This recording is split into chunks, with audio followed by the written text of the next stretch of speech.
Turnpike Sports is brought to you by Drizzly, your online liquor store.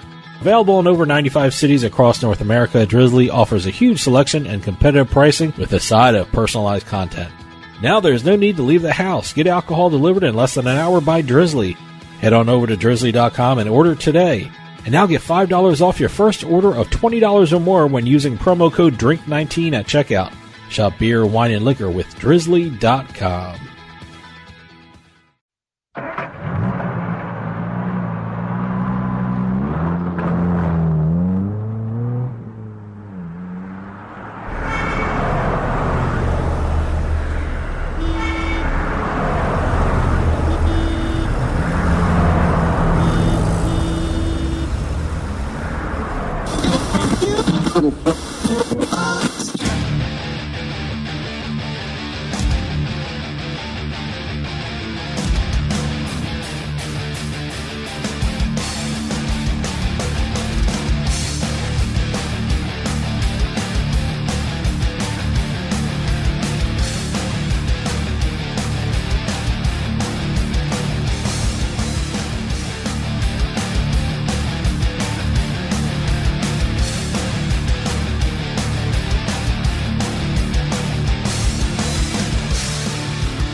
Welcome to Turnpike Sports. I'm Dave Weishattle, and as always, I am joined by my producer and co-host, Doug Weishattle. Doug, I don't even know what day it is now. These days are running into each other. These quarantine days are just mashing into one another. Well, not to quote Morrissey, but every day is like Sunday. I guess. So. I'll tell you, it's getting interesting watching what some of the sports networks are doing lately. We just had the first round of the NBA Horse Challenge or Horse Tournament.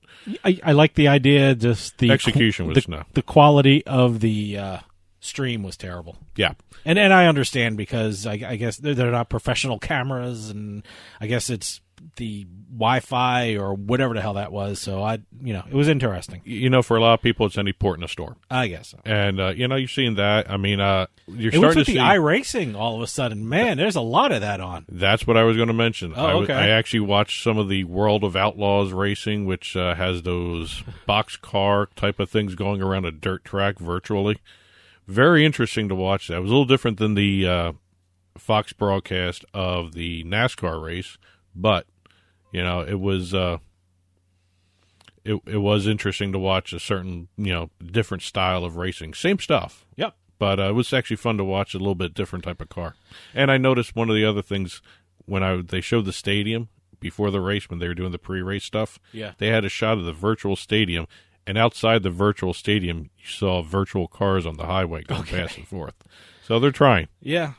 Well, we got a great show coming up. Coming up is part 2 of my conversation with Chris Altruda from SportsHandle.com, USBets.com, and Better Collective. We're going to talk about what's going on in the world of sports betting. And then also we're going to have a By the Numbers segment from Doug, which I like. The numbers tell the story. And also we're going to have the Turnpike Sports Book Report. What's going on in the sports books across the country? From the sports betting industry across the country right now. And you told me... a lot of activity. A lot of numbers being reported. Okay, a lot of activity for it's been a busy week, so let's take a trip down the Turnpike. And today's trip down the Turnpike is brought to you by Drizzly, your online liquor store, available in over 95 cities across North America. Drizzly offers a huge selection and competitive pricing with a side of personalized content. Now there's no need to leave the house. Get alcohol delivered in less than an hour by Drizzly.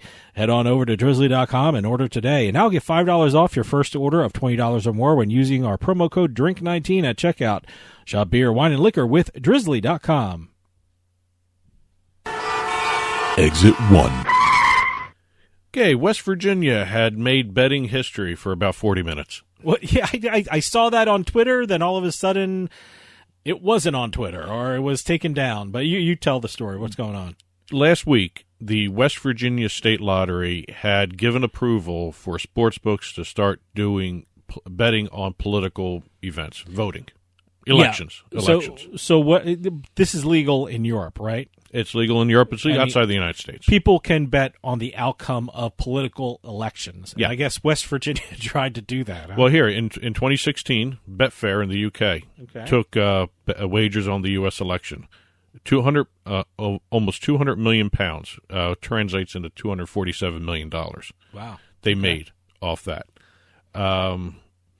But in West Virginia, as I said, the lottery had granted approval for sportsbooks to start taking bets on elections, and then 40 minutes later, they were taken down, and it was shut down. I just don't get. Doesn't West Virginia check this out before permission Well, is given? I don't know what the process is in West Virginia. I found it more interesting what the governor had said. When he was told that the lottery had done this to give permission for election betting, he thought it was a joke.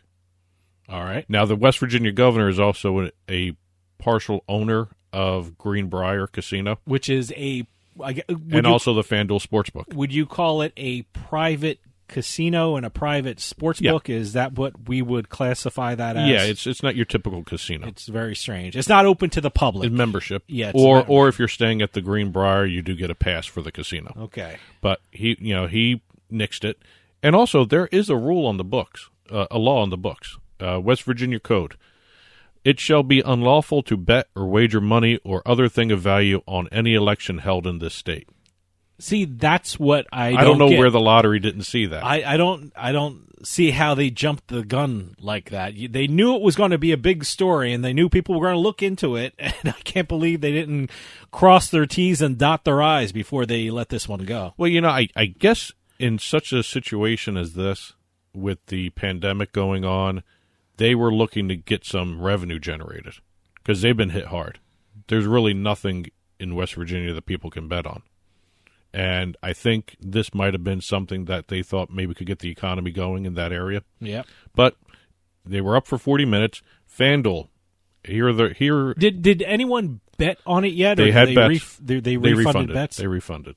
But FanDuel had posted on Tuesday of last week, Donald Trump was a slight favorite to win re-election at -110, and Biden, the likely Democratic nominee, had +125 odds. Okay. So, well, that was before Bernie Sanders dropped out of the race, Yeah, right? yeah. So I would guess those numbers would have changed if we could see them, but I guess we can't see them. But it's I wonder if Sanders saw those and actually decided I'm not going to win. So he just after he saw those odds pop up, who knows? Maybe he's a better. It's a very odd situation in West Virginia. It's strange that it got that far. They're looking into it whether or not they can actually do it still, but. Again, well, there's code on the books. There's law on the week. books. Yeah, I know. Well, but again, West Virginia governor thought it was a joke when he was first told, but he nixed it right away. That might have been the smartest thing to do anyway right now. Sure. Exit 2. Okay, we're all watching the iRacing. We even talked about it a little bit beforehand. It's pretty fun. Yeah. I gotta tell you, when you're like walking by the TV, it looks like a real race. I mean, yeah. Especially the NASCAR it just one. looks like a live race. Maybe I shouldn't say real race, but it looks like a live race. But it's what I found interesting, unbelievable. just as a little note when I was watching it, both the World of Outlaws one and also the NASCAR one. The NASCAR, when they do an interior of the virtual car, that looks very realistic. The World of Outlaws one looked a little video game-ish. I haven't got that far yet. I mean, I've been watching it. I've been watching it. The TV's been on, and I've been walking by, and I've been checking it out. It's been on the TV, so I walk by and I check it out. But I haven't really sat down and really concentrated on it. So, well, these may be fake cars, real races, but fake cars, real consequences. And Bubba Wallace just found out one of the real consequences of not treating this like a real thing. Bubba Wallace seems to me like an old-fashioned guy, and these electronic games, I would guess he's thinking he rage quit a for race. Him. He rage quit a race. Wow, yeah. Basically, he got pissed off at one of the other drivers who hit him and crashed into his car, quote-unquote crashed into his car, and he got knocked back in the race. When the thing was reset, his car was reset. He was going to be 3 laps behind the leaders after the crash. So he got fed up with it. It seemed like he was a fierce competitor with this, but I guess he didn't like the rules. And you know what the bad thing about these iRacing? You don't have these big brawls in the pit crew area. Well, so here's what got that's him. What I missed there. This is what really got him annoyed. When the other guy ran into him, he got reset, but he wasn't 3 laps back. When he hit the other guy, he got set 3 laps back when his car got reset to do the race. All right. So he quit. He tweeted out, especially after people started getting on his case about quitting, ruined so many people's day by quitting a video game. Yeah. Number one, don't rage quit a race. Okay. Number two, don't make it worse by responding to people like that. Especially now when people are betting on this. Well, that's the thing. I wonder if NASCAR is going to have any kind of consequence for that. So it's you got to take it seriously. But he said also, he said in his Twitch stream, that's it. This is why I don't take this expletive seriously. He's out. Okay. So he quit in the middle of the race. All right. Did he apologize at least, or no? But he may apologize soon because what happened after he rage quit the race. Everyone uses that phrase, rage quit. Rage quit. His sponsor dropped him. Or? His sponsor dropped him. Wow. One of his sponsors. One of his sponsors. Blue Emu. Okay. Oh, okay. Yeah, I know. Yeah, I always hear those commercials for that. But according to reports, I don't know who got this information, but the CEO, Ben Blessing, spent the day or spent time after the race running around as a place shouting, "I ain't paying him a cent." They dropped him. So this is real? This is real. They actually dropped him, huh? It was on his car, his NASCAR. Yeah, they dropped him, and they also tweeted out in response to all his BS that he was spewing, "We're interested in drivers, not quitters." Ooh, wow. And the funny part of all this, when I was watching The World of Outlaws, guess who was in the race? Who? Bubba Wallace. Oh, okay. Oh, he found religion. No, that's not NASCAR. He was in World of Outlaws. Okay. He was in the World of Outlaws race. What makes it different? I mean, different cars. They're not part of the same series. I mean, the rules are different. That cars. He likes the rules better. They're not NASCARs. So why is he racing in this one? Because he can. Okay. All right.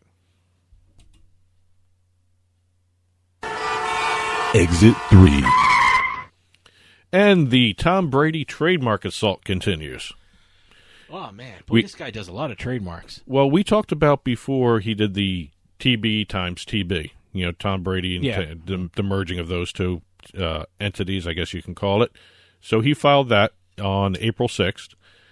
Now, he has now gone ahead, or his agent and his attorney have gone ahead and filed Tampa Bay. And Tampa Brady. Tampa Brady. Now, the reason they did these marks... They're terrible. They're terrible marks.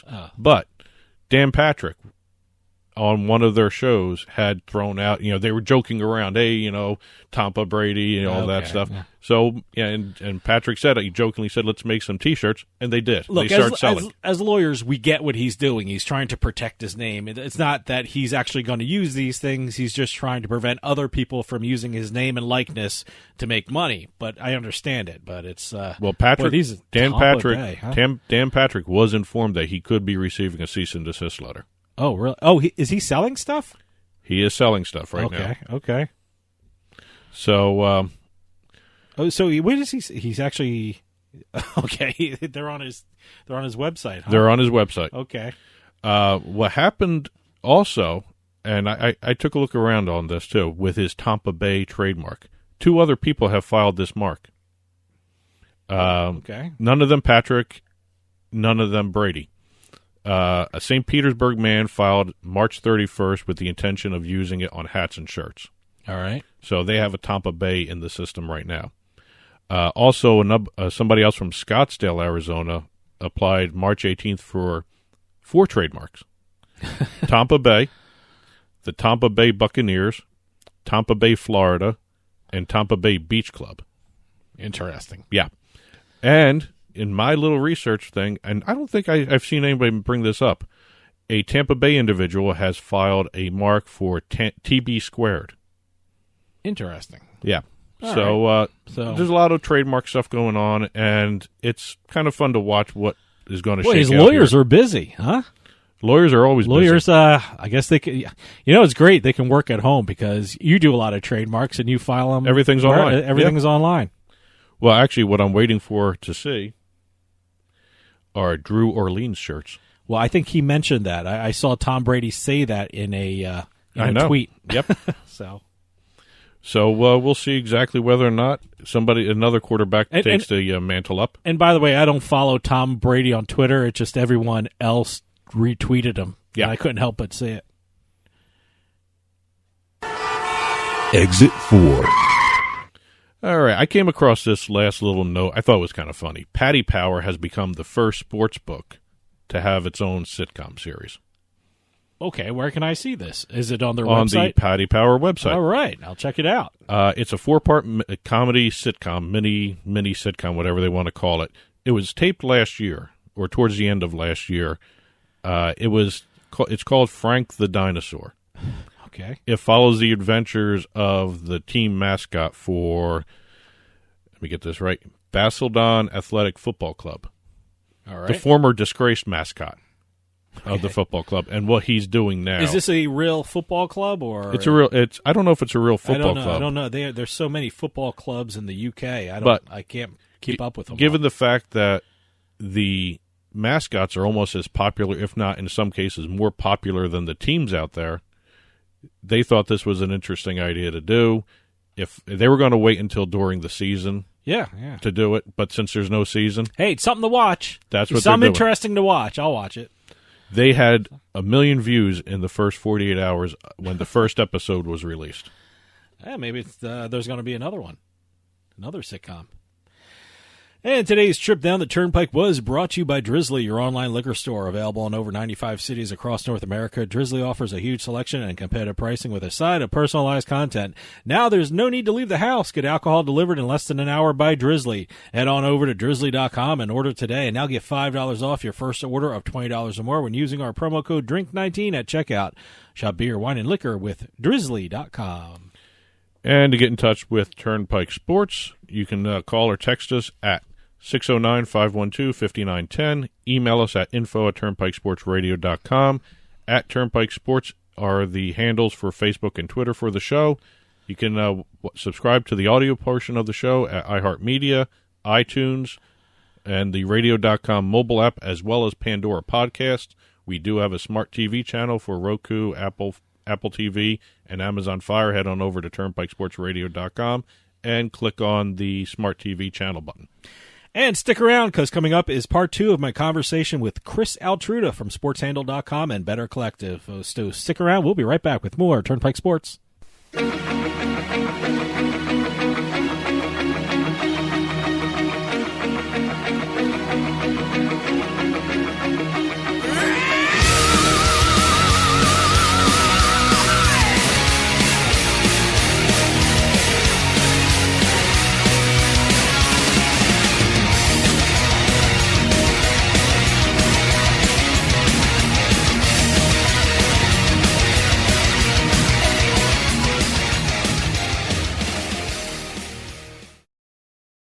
Auto Accident Help Desk is a marketing agency connecting callers with attorneys. Providers pay a fee for advertising services. I love getting my kids ready and driving them to school. But a careless driver can change your life in an instant, and insurance companies want to settle on the cheap.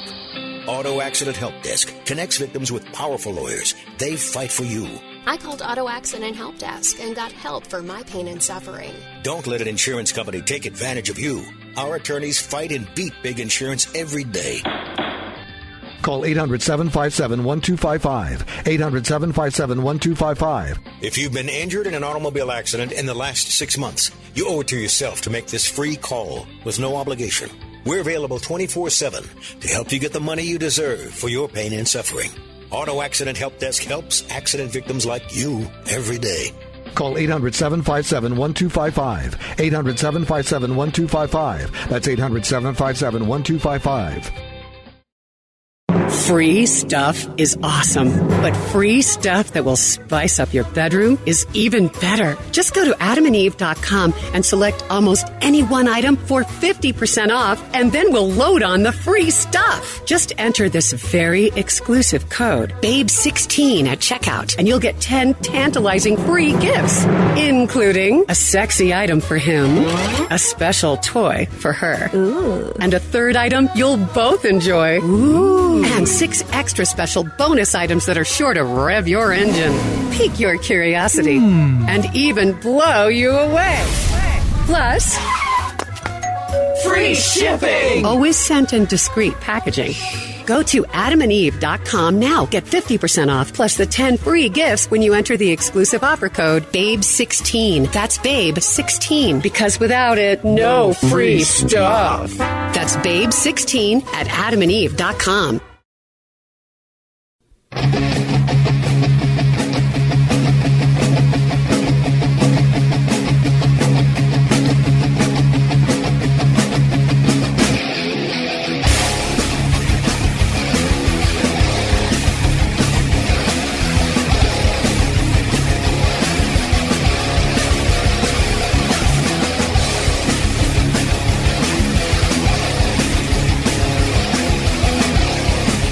Welcome back to Turnpike Sports. Well, here it is, part 2 of my conversation with Chris Altruda from SportsHandle.com and Better Collective.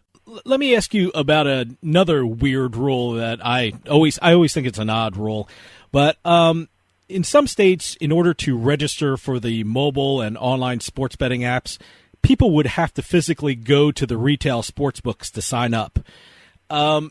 In light of what's going on now, do you think that rule will change across the country? And does Michigan and Illinois have that rule in place that if you're doing online, you actually have to physically go to the retail sports books?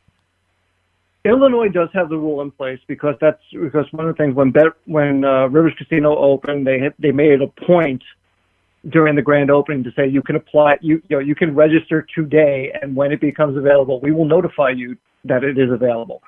I'm not 100% sure if Michigan has a similar rule in place. I know Illinois does, and I get it in the sense you want to maintain the foot traffic to the casino, and that's understandable.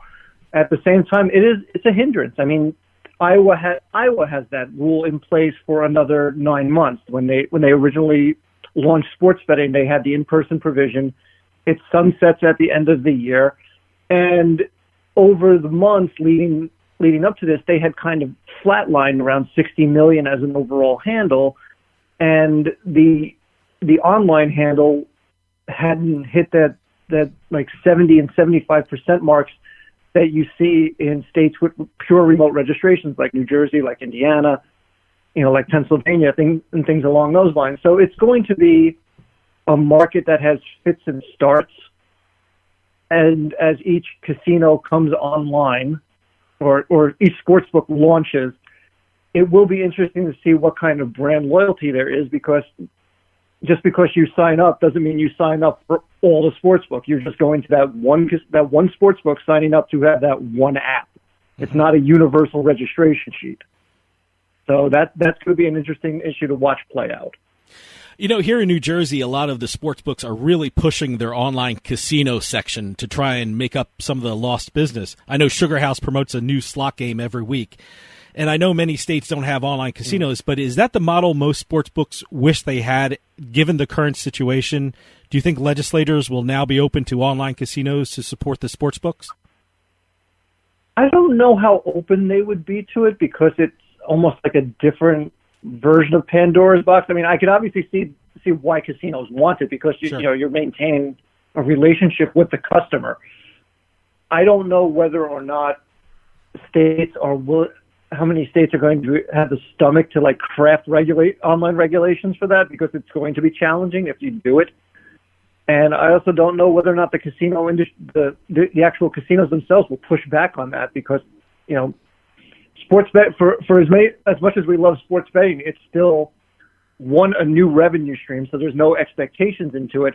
And because it's a new revenue stream, they're not going to sacrifice the other parts of the casino that generate income so readily, I think. And the online thing could conceivably do that, because they're not walking into the actual casino itself.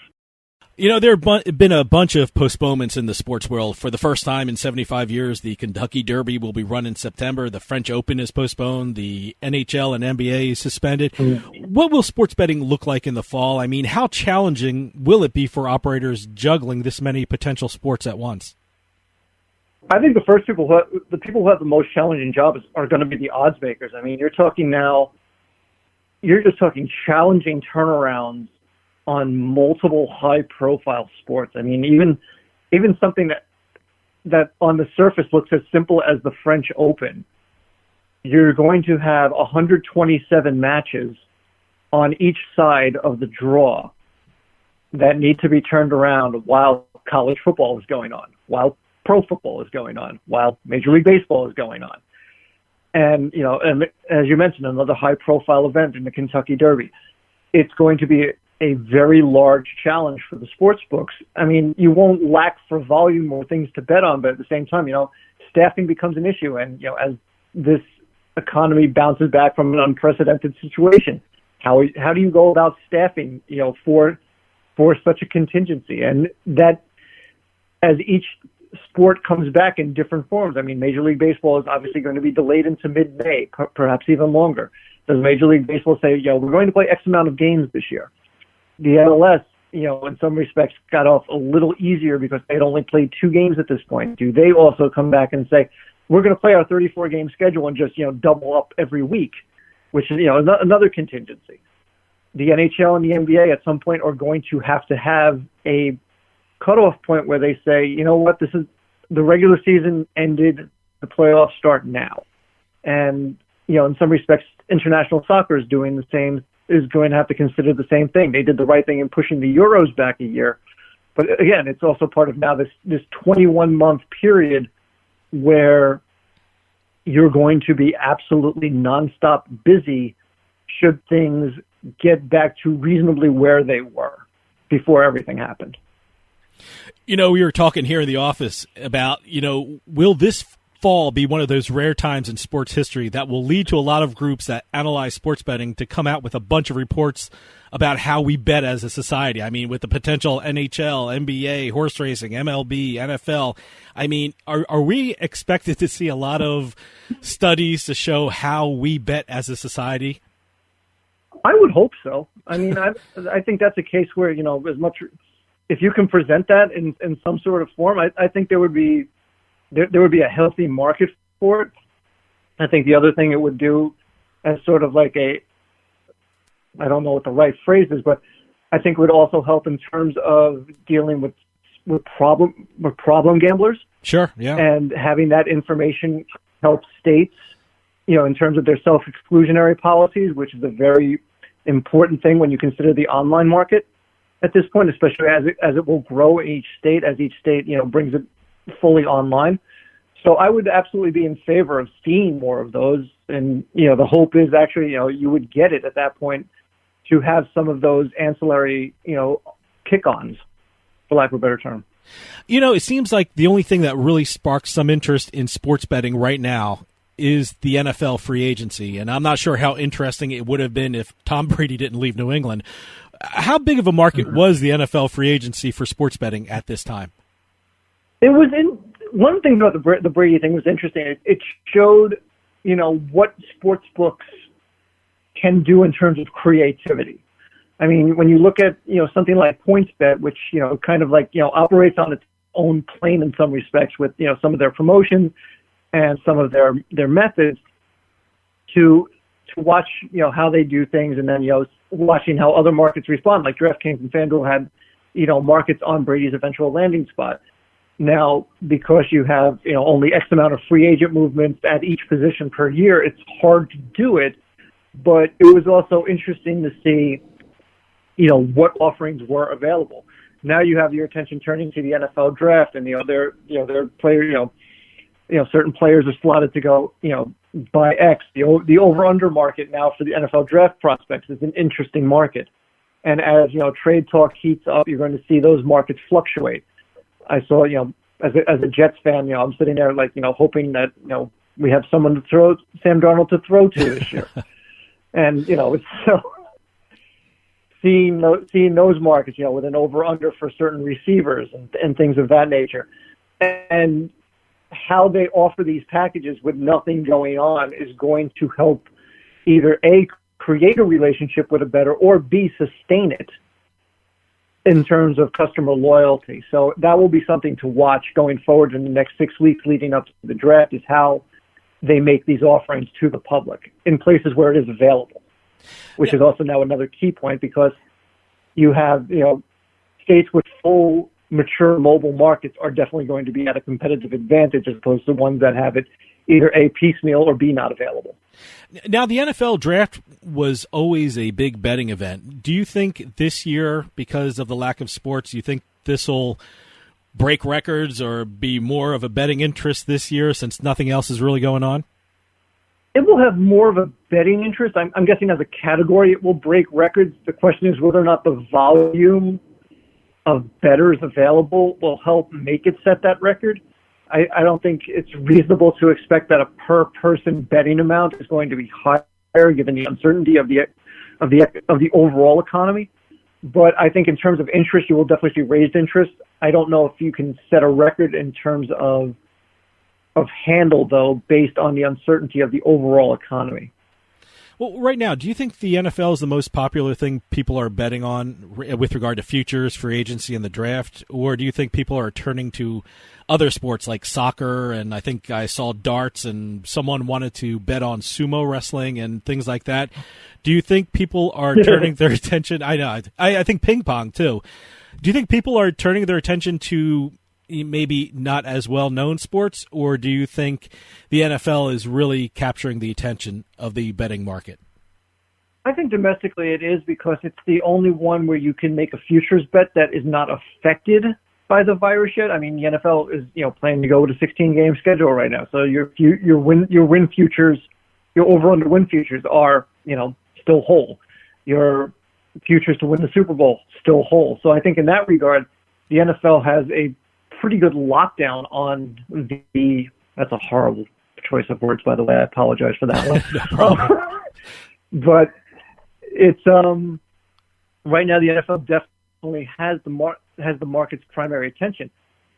Some of the foreign sports were like there was that flash moment of excitement when Australian rules football began, and then unfortunately they all were forced to cancel after the first week of games while they were playing inside an indoor stadium. So the NFL definitely has it right now, and whether or not it stays that way will probably be determined in the next month as sports choose to come online or decisions are made regarding schedules.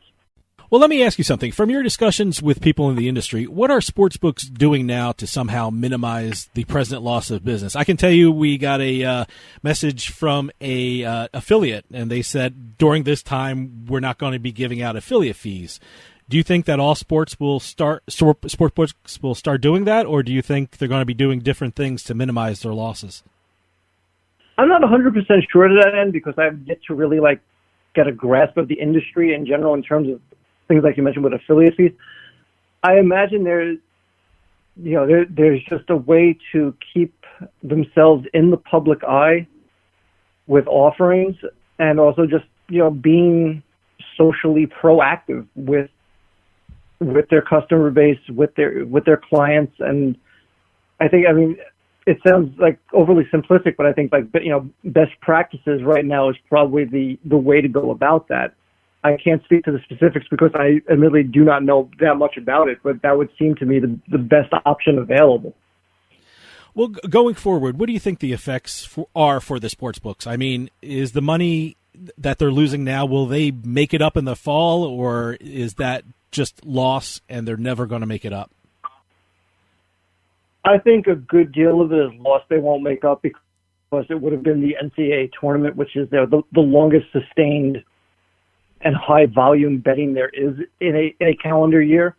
I mean, you'll obviously make some of it back by the time you roll around to the Super Bowl, given that that's the other important event during the year. But I mean, you're looking at, even with that compressed market of the fall of all these offerings, it's going to be very hard to recreate the volume of the NCAA tournament, the excitement of the NCAA. You have all these events, yes, but each one in some ways is its own niche market as opposed to the NCAA tournament where it's accessible to everyone because everyone put $10 down in an office pool and can now say, oh yeah, I did that and I can go here and do this. So it will be interesting to watch, but I also think it's going to be a lot of that 21-month process is going to be the rebuild to get back to full speed from where they were heading into this. Chris, we're running out of time, but I want to remind everyone that they can keep up to date with what's going on in this turbulent and fast-moving time in the sports betting industry by reading your great articles on SportsHandle.com. Chris Altruda from SportsHandle.com and Better Collective, thanks for coming on and filling us in on what's going on in the sports betting world. Hey, appreciate you having me on. Thanks again. Stick around. We'll be right back with more Turnpike Sports.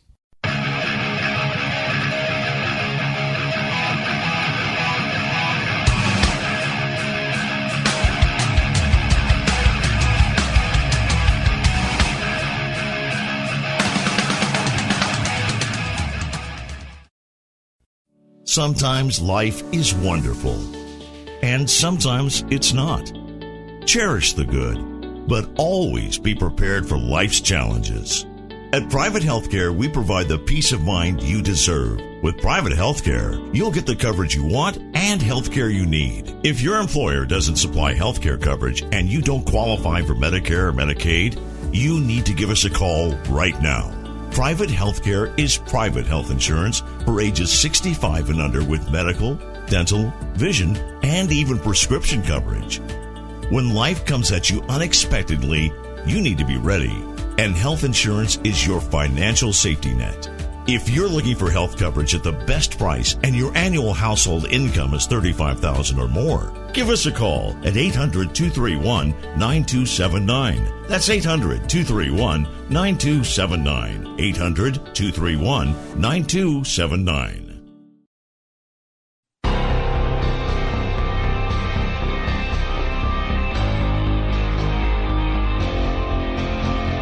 The Turnpike Sports Book Report.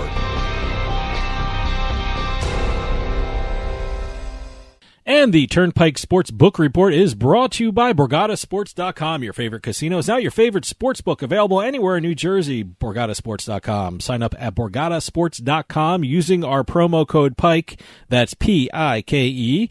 And you get a risk-free bet up to $300 and $20 bonus dollars at BorgataCasino.com. Must be 21 years or older and in New Jersey to place a bet. Terms and conditions apply. Gambling problem? Call 1-800-GAMBLER. All right, we are now in the book report segment of the show, and as we've been doing for the last couple of weeks here, considering the casinos are all shut down, both the retail casinos are shut down, the retail sports books. Yep. We've been discussing what's been going on in the industry side of itself. And you told me there's a lot of stuff going on. For some reason, a lot of books just released a lot of their numbers. Okay. And right. Kind of interesting to see exactly what's going on. And before we get into these, a lot of these numbers are down because the casinos are closed. Well, of course. March 17th, they closed. A lot of them. Let's start off in New York, which I thought was one of the more interesting ones because there's month-on-month, they had a month-on-month rise in sports betting revenue from February to March. Okay. All right. I don't know how that happened. They had a loss of $179,000 in February. This is revenue, not handle. Okay. A loss of $179,000 in February, which was a record low. All right. In March, the state's 4 commercial casinos totaled $99,000 in revenue this month. In March, I should say, not February. All right. So actually, they went up. They went up. They had a bad month in February because of the Super Bowl. Well, because the Super Bowl, what, February 3rd, 2nd, or 3rd? They got hit hard. Remember, the Super Bowl seems so long ago now. But the March figure of revenue still is the second lowest monthly total on record. Our friends over at Rivers Casino in Schenectady, all right, they had the top spot in the market in March, generating $81,000 in sports betting revenue compared to a $38,000 loss in February. Huh.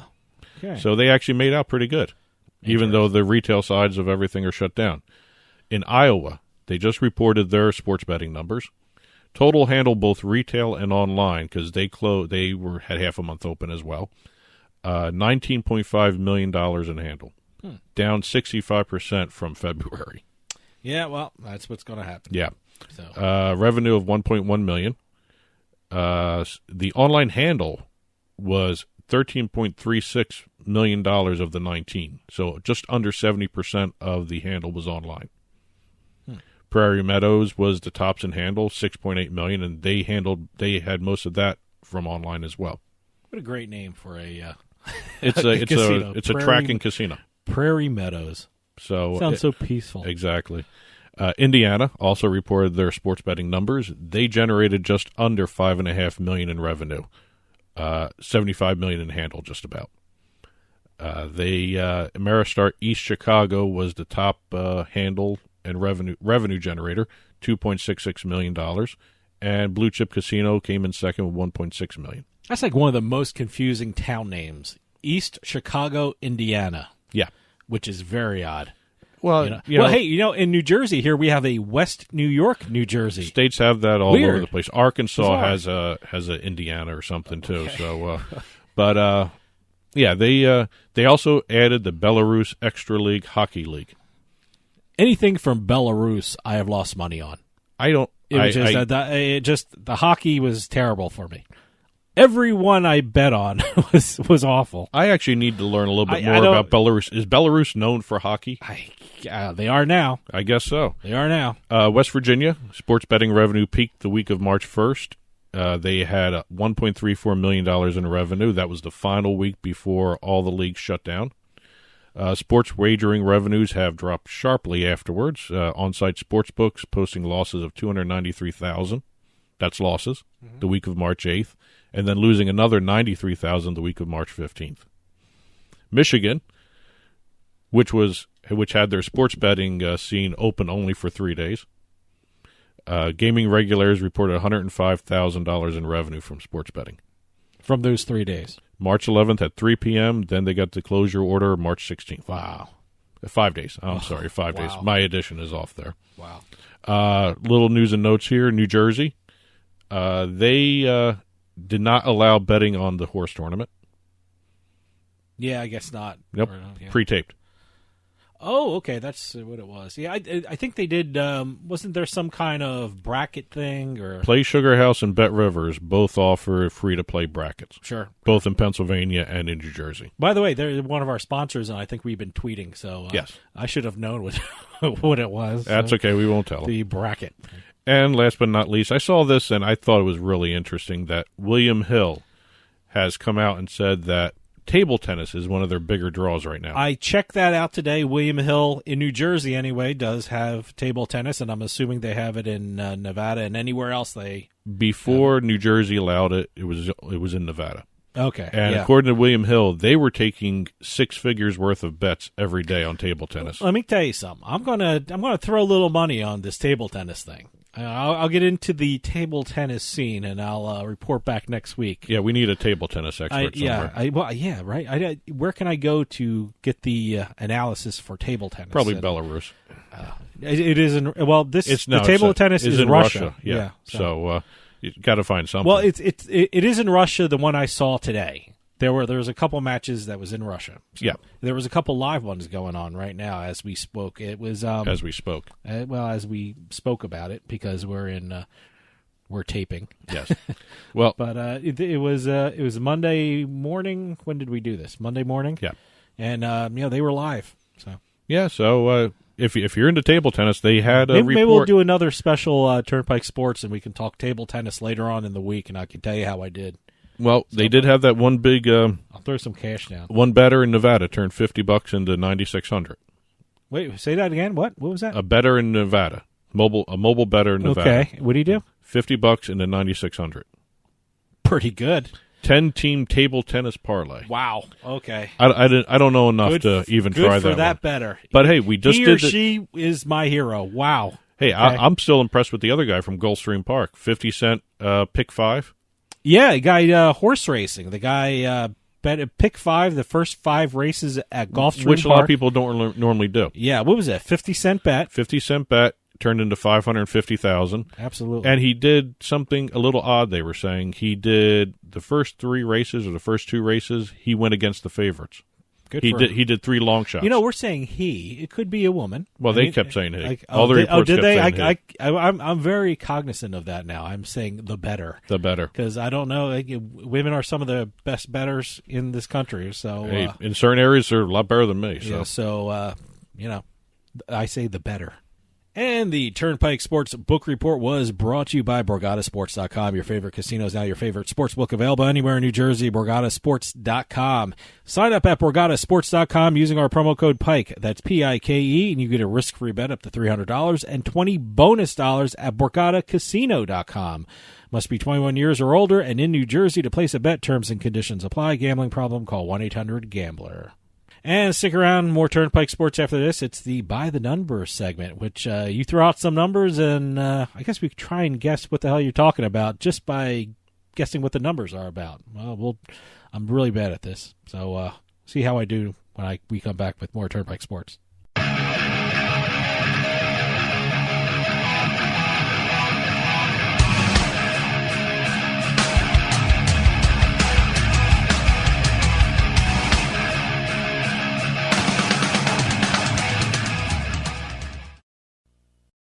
We'll get right back to the show, but I want to take a minute to talk to you about Bean Genius. How would you like your coffee delivered right to your door every month, maybe 2 times a month? Well, now that can happen with Bean Genius. Bean Genius sells freshly roasted coffee from some of the best independent coffee roasters in the country at BeanGenius.com. And Bean Genius actually learns their customers' individual taste preferences, then suggests future coffee blends for them. Well, how do they do that? Well, this is the cool thing about Bean Genius. Over at BeanGenius.com, they use an algorithm which learns the coffee flavors you like and then pairs up what you like with the coffee that they have in stock. And it's all based upon you. Every time you order, the system learns. The system learns your preferences as you go along and order more and more coffee. And now, all our listeners at Turnpike Sports can get a special offer. You head on over to BeanGenius.com/subscription, and you'll be able to get 10% off your purchase when you use our promo code PIKE, P-I-K-E, at checkout. That's 10% off at BeanGenius.com/subscription with promo code PIKE, P-I-K-E. BeanGenius.com, the smart specialty coffee subscription service.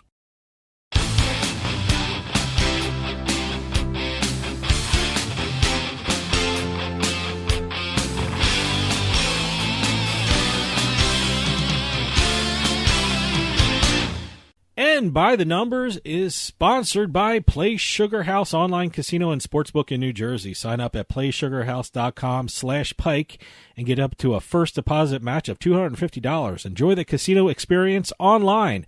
Play Sugar House offers over 400 games online, slots, table games, even bingo. It's like being in a casino without leaving your home. That's PlaySugarHouse.com/Pike to get your first deposit match up to $250 today. Must be 21 years or older and physically present in New Jersey. Gambling problem? Call 1-800-GAMBLER or visit 800gambler.org. All right, today's Turnpike Sports By the Numbers. We got a couple of them. We got 3 entries today. The By the Numbers segment is where we let the numbers tell the story. All right. First number, $3 billion.